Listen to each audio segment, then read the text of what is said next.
तो आदाब, नमस्कार, गुड इवनिंग, सत श्री अकाल। एक बार फिर आप तमाम लोगों का स्वागत है क्राइम तक की कहानी के इस एपिसोड में। उम्मीद है पूरी फैमिली अच्छी होगी। आज की कहानी शुरू करूं उससे पहले आपको आर्यन केस के बारे में अपडेट दे दूं।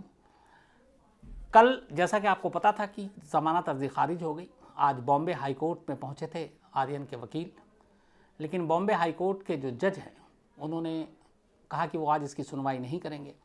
और इधर बीच में अभी कई छुट्टियां भी हैं, बहुत सारी चीज़ें हैं, अगले महीने दिवाली और बाकी चीज़ों की छुट्टियां हैं, परसों तरसों सैटरडे संडे की छुट्टी है।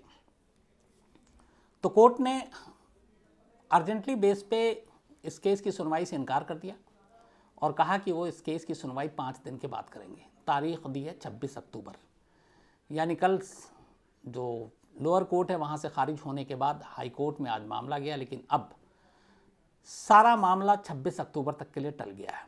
यानी आर्यन खान को 5 और दिन तक जेल में रहना पड़ेगा। तो इस हिसाब से अगर 26 को हम देखें और 2 को गिरफ्तारी, तो करीब 24 दिन से तक लगातार हिरासत में। और 26 अक्टूबर को हाई कोर्ट में क्या होगा ये तो 26 अक्टूबर को पता चलेगा। इसके अलावा सुबह सुबह शाहरुख खान पहुंचे Arthur road jail. Aryan Khan से पहली बार 2 अक्टूबर के बाद, जब से वो हिरासत में है या फिर जेल में है, पहली मुलाकात थी। इससे पहले एक बार वीडियो कॉल के ज़रिए बात ज़रूर की थी शाहरुख खान और गौरी खान ने आर्यन से, लेकिन आज जाकर खुद पहले इजाज़त ली, एप्लीकेशन दिया था, और उसके बाद जेल में जाने के बाद करीब 15 मिनट की मुलाकात हुई, बातचीत हुई। हालांकि डिटेल में क्या बातचीत हुई है तो पता नहीं, अलग अलग तरह की खबरें आती हैं, लेकिन ऑथेंटिक जो नहीं है वो मुझे नहीं मालूम, तो इसलिए आपसे शेयर नहीं कर सकता। लेकिन आज पहली बार मुलाकात हुई। एक और डेवलपमेंट हुआ कि एनसीबी की जो एक आईओ हैं इस पूरे केस के, वो आज दोपहर को मन्नत पहुंच गए शाहरुख खान के घर। वहाँ पे वो थोड़ी देर रहे, कुछ कागजी कार्रवाई और कुछ और चीज़ शायद पूछना था, उस सिलसिले में क्लियर नहीं किया कि वहाँ पे क्यों गए थे आईओ और इस पूरे केस की जांच वही इन्वेस्टिगेटिव अफसर, पर वो अकेले गए थे। हालांकि कुछ जगह खबर आ गई कि मन्नत में रेड पड़ा है, लेकिन ऐसा नहीं था, क्योंकि रेड या छापा मारने के लिए बहुत सारे लोग जाते हैं, एक आदमी नहीं जाता। इसके अलावा एक और डेवलपमेंट ये हुआ कि चंकी पांडे फिल्म स्टार, उनकी बेटी जो है अनन्या पांडे, वो भी एक एक्ट्रेस में उभरती हुई, आज एनसीबी ने उनको सम्मन भेजा कि आप उसको एनसीबी के दफ्तर आना पूछताछ के लिए। दोपहर के बाद वो पूछताछ के लिए एनसीबी के दफ्तर पहुंची। लगभग 3 घंटे उनसे पूछताछ हुई और शाम करीब 6:15 के आसपास एनसीबी ने पूछताछ खत्म की और उन्हें घर जाने दिया। तो एक स्पेकुलेशन ये था कि क्या अनन्या पांडे भी गिरफ्तार होंगी और या फिर घर जाएंगी। तो एनसीबी ने आज छोड़ दिया। अभी पता नहीं है कि दोबारा उनसे पूछताछ के लिए बुलाया गया है कि नहीं। अनन्या पांडे को इसलिए बुलाया गया था क्योंकि एनसीबी का दावा है कि आर्यन के मोबाइल से जो व्हाट्सएप चैट मिले उसमें से एक चैट आर्यन और अरबाज अनन्या पांडे के बीच में है, और ये दोनों जो बातचीत हो रही थी व्हाट्सएप चैट पे वो ड्रग्स को लेकर था। तो इसी के लिए शायद अनन्या पांडे को बुलाया गया था, पूछताछ हुई, भेज दिया गया। तो ये सारी चीज़ें जो अपडेट है इस केस में वो आपके सामने। हालांकि अब इस बेल और बेल न देने को लेके बहुत सारे सवाल भी उठ रहे हैं, कानून के जानकार अलग अलग बातें कह रहे हैं। 18 पन्नों के फैसले की कॉपी भी आ गई है। आज वारदात में वो पूरा जो फैसला है वो दिखाऊंगा, तो आप में से बहुत सारे लोग जो वारदात देखते हैं आज रात 11 बजे आज तक पर देखिएगा और बताइएगा कैसा लगा। जहाँ कमियाँ हो वो कमियाँ बताइए, जहाँ अच्छाई हो वहाँ पे अच्छाई बताइए, दोनों चीज़ें बताइए। तो 11 बजे कहानी में इसलिए मैं जजमेंट के पूरे फैसले की बात नहीं कर रहा हूँ, क्योंकि मुझे लगता है कि बाकी सारी चीज़ें आपके सामने अपडेट सारी आ ही रही हैं। हाँ, इतना बता देता हूँ कि जजमेंट जो मैंने पढ़ा 18 पन्नों का, मेरे अपने हिसाब से 2 ऐसे रीज़न, 2 ऐसे पॉइंट थे जिसकी वजह से जज ने, स्पेशल जज वीवी पाटिल ने ज़मानत नहीं दी। उन्होंने लिखा है अपने जजमेंट में, हालांकि 18 पन्नों का है, लेकिन आखिरी जो फैसला उनके वो 2-3 पन्नों में है। तो उसमें ये है कि एक, आर्यन खान समेत जो पकड़े गए बाकी लोग हैं ये बहुत ही इन्फ्लुएंशियल फैमिली से हैं, मतलब असरदार परिवार से हैं। तो बाहर जाने के बाद ये सबूतों को बर्बाद कर सकते हैं, नष्ट कर सकते हैं। और दूसरा हो सकता है कि ये फिर से वही जुर्म करें, यानी ड्रग्स लें, एक ये। तो इसलिए इनको ज़मानत नहीं दी जा सकती। दूसरा उन्होंने ये भी लिखा है कि एक इंटरनेशनल ड्रग के लोगों के साथ जो चैट है, तो वो लोग कौन हैं अभी उनके पूरे नाम भी पता नहीं है, आर्यन को ही पता है। तो जब तक वो क्लियर ना हो जाए तो इस वक्त बेल देना ठीक नहीं होगा। एक और चीज़ उन्होंने जोड़ दी है कि जितने भी लोग गिरफ्तार हुए हैं 20 लोग, उन सब का आपस में अलग अलग आप नहीं कर सकते। तो सबका कहीं ना कहीं कोई लिंक है, उस लिंक को इस्टेब्लिश करने के लिए ज़रूरी है कि ये लोग बेल आउट ना हो। तो ये सारी चीज़ें, हालांकि इस पर बहुत सारे वकील और जो बाकी कानून के जानकार हैं, कई ऐसे पॉइंट्स पे उन्होंने अपने ऑब्जेक्शन उठाए इस फैसले को लेकर, तो उसको आपको देखना हो तो आज वारदात देख लीजिएगा। अब आते हैं आज की कहानी के ऊपर, और आज की कहानी हमारी क्राइम तक फैमिली के एक मेंबर ने ही भेजी है, और दीपांशु शर्मा जी। ये शहडोल एक जगह है आपके मध्य प्रदेश में, और उसी डिस्ट्रिक्ट में एक जगह है अशोकनगर। ये अशोकनगर एक छोटा सा कॉमर्शियल इलाका है, जैसा कि दीपांशु जी ने बताया, और भोपाल से करीब 200 किलोमीटर की दूरी पर है। ये कहानी वहीं की है, और ये कहानी सिर्फ 2 से 3 दिन बल्कि पुरानी है। कहानी बेहद अजीब भी है और अफसोसनाक भी है। हमारे इर्द गिर्द, हमारे समाज में, हमारे आसपास क्या क्या होता है, इन कहानियों से ही पता चलता है।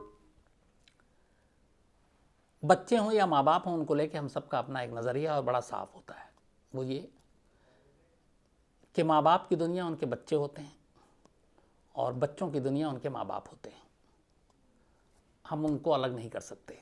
लेकिन जब ऐसी कहानी आती है कि माँ बाप ही अपने बच्चों के दुश्मन हो जाएं, माँ बाप ही अपने बच्चों के कातिल हो जाएं, या कई बार ऐसा भी होता है कि बच्चे ही माँ बाप के कातिल हो जाएं, बच्चे अपने माँ बाप को मार डालें, तो फिर अजीब लगता है। तब सोच कर ही सिहरन सी होती है कि ऐसे रिश्तों को कोई कैसे कलंकित कर सकता है, अपने ही हाथों से ऐसे रिश्तों का गला कैसे घोंट सकता है। क्योंकि दुनिया में सबसे करीबी रिश्ता जो होता है वो एक माँ बाप का बच्चों से और बच्चों का माँ बाप से होता है। लेकिन हमारे सामने तमाम मिसालें हैं ऐसे जुर्म की, ऐसी घटनाओं की। ये कहानी उसी की एक मिसाल है। अशोकनगर की बात है। 18 अक्टूबर की रात अशोकनगर में एक पूरा परिवार अपने साथ रहता था, और परिवार में पति पत्नी और उनके 2 बच्चे थे। एक 8 साल का बेटा और एक 13 साल की बेटी। परिवार के मुखिया का नाम था हिम्मत सिंह। हिम्मत सिंह, जो 13 साल की बेटिया थी उसका नाम सरिता था, एक बच्चा था 8 साल का और पत्नी थी। 4 दिन पहले यानी कि 14 अक्टूबर को हिम्मत सिंह की पत्नी घर छोड़कर चली गई थी। अब घर में अकेले हिम्मत सिंह और उसके दोनों बच्चे थे नाबालिग। 18 अक्टूबर की रात को ये तीनों सो जाते हैं। बेटी और बेटा दोनों एक साथ सोए थे पलंग पर, और पिता भी साथ में हिम्मत सिंह। सुबह होती है। जैसे ही सुबह होती है तो हिम्मत सिंह की अचानक चीखने की आवाज़ पड़ोसियों तक आती है। लोग भाग कर आते हैं, पूछते क्या हुआ। वो कहते हैं कि जो उनकी बेटिया है 13 साल की सरिता, वो उठ नहीं रही है। लोग फ़ौरन अस्पताल लेकर भागते हैं। डॉक्टर देखता है और कहता है कि ये तो मर चुकी है। अब इसके बाद पुलिस को खबर दी जाती है। पुलिस घर पे आती है, घर की पूरी बारीकी से जांच करती है। तो जिस बिस्तर पे बाप और बेटी और बेटे सोए थे, वहाँ पे उसी बिस्तर के किनारे एक टॉवल पड़ा हुआ था, एक तौलिया था। पुलिस उसको भी कस्टडी में लेती है, और फिर ये लगता है कि इसी तौलिए से शायद गला घोंट कर मारा गया है। अब पुलिस अपनी छानबीन आगे बढ़ाती है। पहले जो पूछताछ होती है तो उसमें हिम्मत सिंह पूरी अपनी बात बताते हैं। वो ये कहते हैं कि रात को हम दोनों बच्चों के साथ सो गए थे, और उसके बाद सुबह तक मुझे ऐसा लगा कि जैसे मुझे किसी ने कुछ दिया है या सुंघाया है, और ऐसी नींद मुझे नहीं आती जैसी कल उस रात आई थी। मुझे लगा कि मैं शायद बेहोश हूँ, और मैं बेहोश हो गया हूँ या मुझे किसी ने बेहोश कर दिया है, और उसी बेहोशी के आलम में कातिल ने मेरी बेटी को मार डाला। तो पुलिस ने पूछा कि आपकी कोई दुश्मनी, किसी पे शक? हिम्मत सिंह ने कहा कि मेरी पत्नी से 4 दिन पहले मेरा झगड़ा हुआ था, और झगड़े की वजह ये थी कि मेरी पत्नी का एक प्रेमी है, इसी गांव का है, और उसको लेके मैं हमेशा उसे टोकता था। एक बार मारपीट भी हुई और उसके प्रेमी ने भी आकर मारा। और इसी बीच 4 दिन पहले, करीब 14 अक्टूबर की बात है, पत्नी अपने प्रेमी के साथ घर छोड़कर चली गई। उन्होंने कहा उससे पहले भी एक झगड़ा हुआ था, और पुलिस में जाकर हमने रिपोर्ट भी लिखाई थी, बच्चे भी गए थे, और पुलिस के पास वो रिपोर्ट थी पति पत्नी के झगड़े के बीच में। तो उन्होंने कहा ठीक है, पत्नी चली गई तो फिर आप क्या कहना चाहते हैं? तो हिम्मत सिंह ने कहा कि मुझे यही शक है कि मेरी पत्नी ने अपने प्रेमी के साथ मिलकर एक नई ज़िंदगी शुरू करने के लिए मेरी बेटी को मार डाला। तो पुलिस को बड़ा अजीब लगा कि पत्नी भागी, प्रेमी के साथ वापस आई, बेटी को मारा, बेटे को नहीं मारा, पति को नहीं मारा, जबकि उसकी लड़ाई पति से है। और अगर उसे अपनी नई ज़िंदगी शुरू करनी थी और उसे लगता था कि उसके बच्चे उसके रास्ते की रुकावट हैं, तो फिर दोनों बच्चों को मारती। एक को छोड़ दिया, एक को मार दिया, ये क्यों? खैर फिर पुलिस ने पूरे घर का मुआयना किया तो पता चला कि घर का दरवाज़ा, चाहे वो मेन दरवाज़ा हो, सदर दरवाज़ा अंदर का, वो अंदर की तरफ से कुंडी लगी हुई थी। पुलिस ने पूछा कि घर का दरवाज़ा तो अंदर से बंद है, तो बाहर से आने की गुंजाइश कैसे? हिम्मत सिंह ने बताया कि हमारे घर का दरवाज़ा जो है वो बाहर से भी खुल सकता है, ये एक ट्रिक है, मतलब एक जुगाड़ है, लेकिन ये किसी बाहर वालों को नहीं पता। उसने बताया कि ये दरवाज़ा जो खुल सकता है ये सिर्फ मुझे और मेरी बीवी को पता है। तो मेरी बीवी को पता है कि अगर अंदर से भी कुंडी लगी है तो दरवाज़ा खोल सकती है, क्योंकि अक्सर पहले भी हमने ऐसा किया है, तो इसलिए उसी ने खोला है। पुलिस ने भी हिम्मत सिंह की बातों पर यकीन किया, उसकी बीवी और प्रेमी की तलाश शुरू कर दी। तलाश जारी रही, वो भागते रहे। इस दौरान में पुलिस अपनी जांच आगे बढ़ाती रही, बाकी लोगों से, पड़ोसियों से, सबसे पूछताछ करती रही। तो पता चला कि हाँ, पति पत्नी में अक्सर झगड़ा होता था, और झगड़े के बाद एक दो बार पुलिस में भी मामला गया। गांव वालों ने यह भी कहा कि हाँ, हिम्मत सिंह की पत्नी का एक किसी और के साथ इश्क भी था और उसको लेके ही झगड़ा होता था, और उन दोनों को कई बार लोगों ने साथ देखा। तो सारी चीज़ें यही थी। अब पुलिस के सामने कहानी ये थी कि ये एक मामला ऐसा है कि एक पति पत्नी के बीच झगड़ा हुआ, पत्नी का किसी और के साथ अफेयर था, और पति के हिसाब से पत्नी अपने प्रेमी के साथ आती है और उसकी बेटी को मारकर चली जाती है। लेकिन एक सवाल का जवाब नहीं मिल रहा था, और वो यही कि उसने एक कत्ल क्यों किया, और सबसे बड़ा दुश्मन उसका पति था, उसे क्यों नहीं मारा। इसी सवाल ने पुलिस को हिम्मत सिंह के ऊपर शक करने पर मजबूर कर दिया। पुलिस को लगा कि मामला कुछ गड़बड़ है। अब इस हिसाब से पुलिस ने हिम्मत सिंह के सारी छानबीन की, जासूसी की, मुखबिर लगाए, पता करने की कोशिश की कि कोई ऐसी चीज़ जो पता चले, लेकिन कोई ऐसा सबूत, सुराग हाथ नहीं मिल रहा था। पोस्टमार्टम रिपोर्ट इस दौरान आ गई, पता चला कि गला घोट कर मारा गया है, गला घोटने से उसकी दम निकला है। तो कुल मिला के पुलिस के हाथ खाली थे, और इधर हिम्मत सिंह लगातार रट लगा रहा था कि ये कत्ल उसकी पत्नी ने अपने प्रेमी के साथ मिलकर किया। बात आगे बढ़ी, पुलिस के हाथ खाली थे। तभी पुलिस को ये लगा कि जिस रात ये वारदात हुई उस रात घर में सिर्फ 3 लोग थे, हिम्मत सिंह, उसकी 13 साल की बेटी जिसकी मौत हो गई, जिसका कत्ल हुआ, और 8 साल का बेटा। अब 8 साल का बेटा क्या इतना अक्लमंद या इतना होशियार है कि वो सारी चीज़ें बता सके? पुलिस के पास कोई और चारा नहीं था। पुलिस ने कहा कि उस रात हो सकता है, अच्छा, उससे पहले बयान दिया था कि मैं सो गया, मेरा बेटा भी सो रहा था।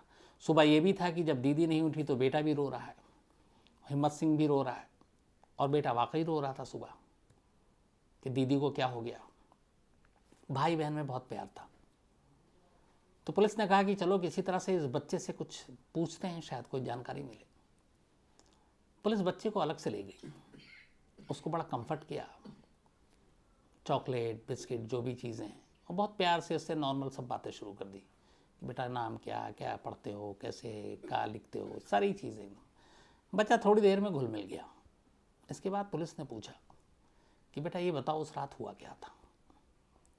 बच्चे ने पूरी मासूमियत के साथ उस रात की कहानी सुनाई, और ऐसी कहानी सुनाई कि जो पुलिस वालों ने सुना, शायद उनमें से कई की आंखें नम हो गई। बच्चे ने कहा कि उस रात पापा घर आए थे, घर आने के बाद हम दोनों खेल रहे थे।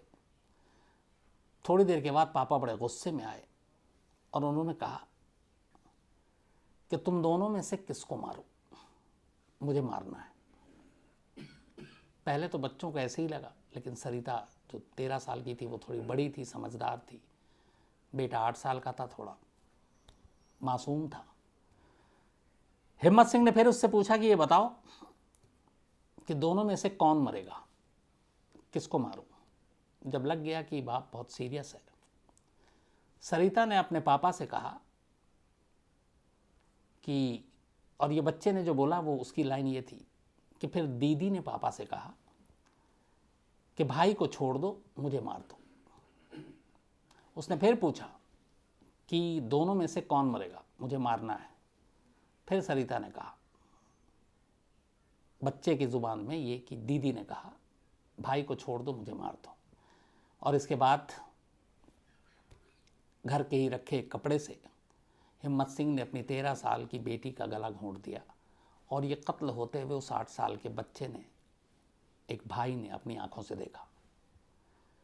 जब सरिता का दम निकल गया, इसके बाद हिम्मत सिंह अपने बेटे को पकड़ कर कहता है कि देख, मैं तुझे छोड़ रहा हूँ क्योंकि तेरी बहन ने कहा है, लेकिन अगर तूने ये बात जो तूने अभी देखा किसी से को भी बताया बाहर में, तो मैं तुझे भी मार दूंगा।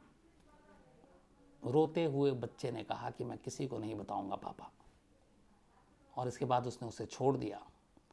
और उस मुर्दा सरिता के साथ उसी बिस्तर पर बाप, जिसने अपने हाथों से कत्ल किया था, पूरी रात करवट बदलते हुए गुजार देता है।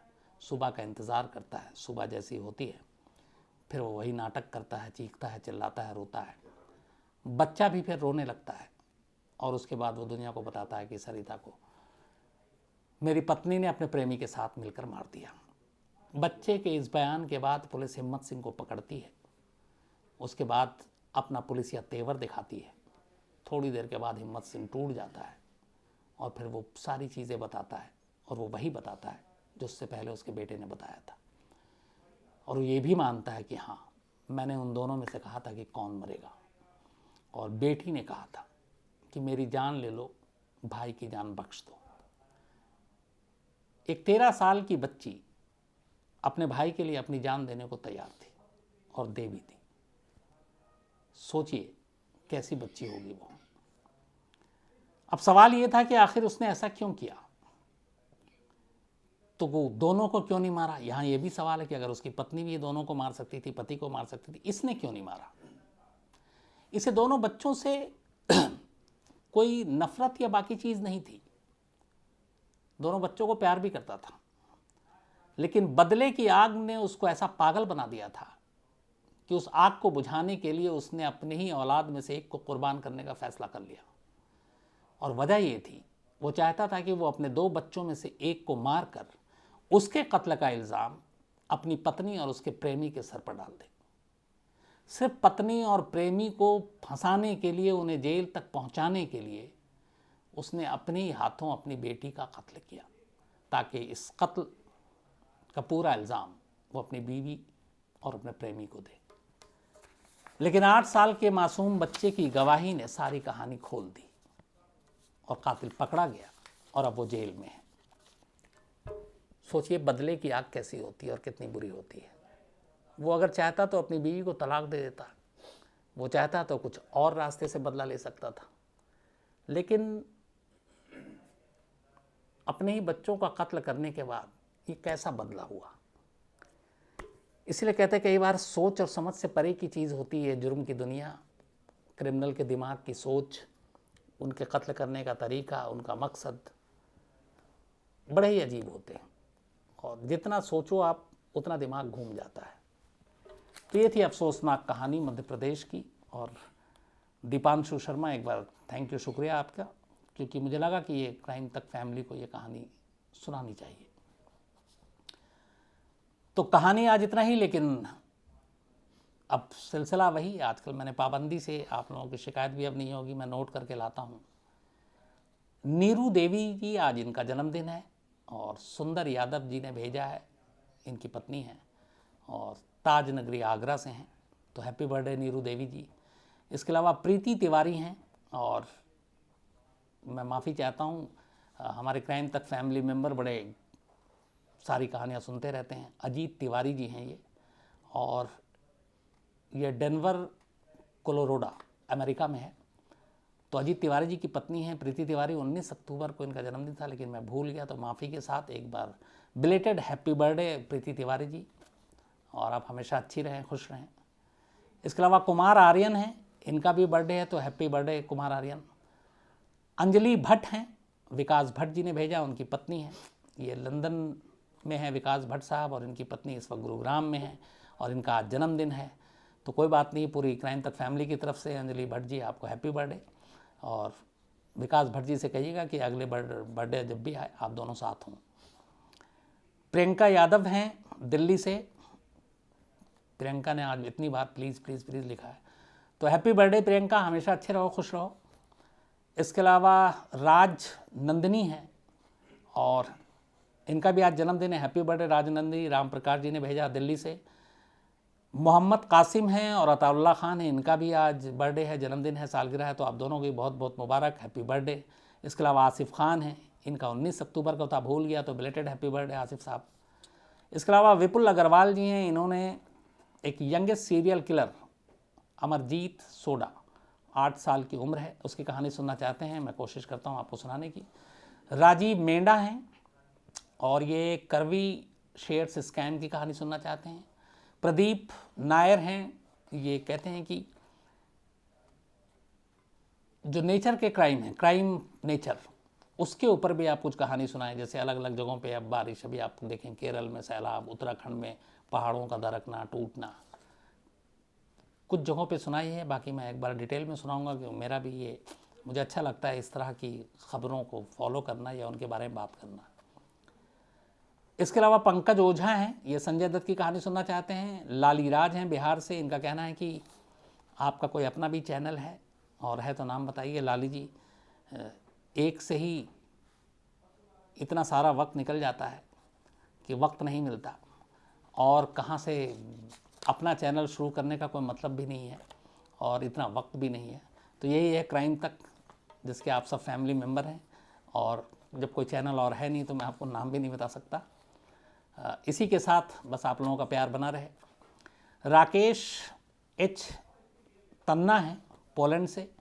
इसके अलावा पूर्णा चंद्रा हैं, अर्का दास हैं, और ये इनका ये कहना था कि कल आपने कहा कि एक एनसीबी के सोर्स से बात की, लेकिन आपने सोर्स का नाम नहीं बताया, लेकिन वो आपके नंबर के ज़रिए आप लोग पता कर सकते हैं कि आपने किससे बात की थी, तो कोई भी आप सब पता कर सकता है। अर्कादास साहब, हमारे जर्नलिज्म में एक रूल, एक इथिक्स, एक उसूल है कि जो हमारे सोर्स हैं उनका नाम डिस्क्लोज़ नहीं करते, और करते हैं तो फिर बाकायदा उनको बता कर करते हैं। और उनसे मैंने कहा था कि जो भी मैं जानकारी लूँगा ऑफ द रिकॉर्ड लूँगा। और बाकी ये है कि हाँ, एजेंसियाँ चाहें तो पता कर सकती हैं। इसके अलावा नील कमल हैं मधुबनी से। तो और एक और हैं अंकित दुबे, इनका कहना है कि पीआईएल क्या होता है और कौन इसको मतलब दाखिल कर सकता है, दायर कर सकता है। तो पीआईएल एक जनहित याचिका है, और कोई भी ऐसी चीज़ जो लोगों से जुड़ा हुआ हो, मुद्दे की बात करता हो, ऐसे पीआईएल को कोई भी एक आम हिंदुस्तानी दाखिल कर सकता है, कभी भी कर सकता है, लेकिन सोच समझ कर, क्योंकि कई बार ऐसे पीआईएल लोगों ने उल जलूल दाखिल कर दिए कि अदालत ने उनके ऊपर जुर्माना लगा दिया, उल्टा लेने के देने पड़ गए। तो पीआईएल दायर करने का हक हर हिंदुस्तानी को है, बस ये है कि वो सही चीज़ होनी चाहिए जिस पे आप कुछ चाहते हैं अदालत की तरफ से उनका दखल। बात होगी कल रात 9 बजे किसी नई कहानी के साथ, तब तक अपना ख्याल रखिएगा। Thank you very much.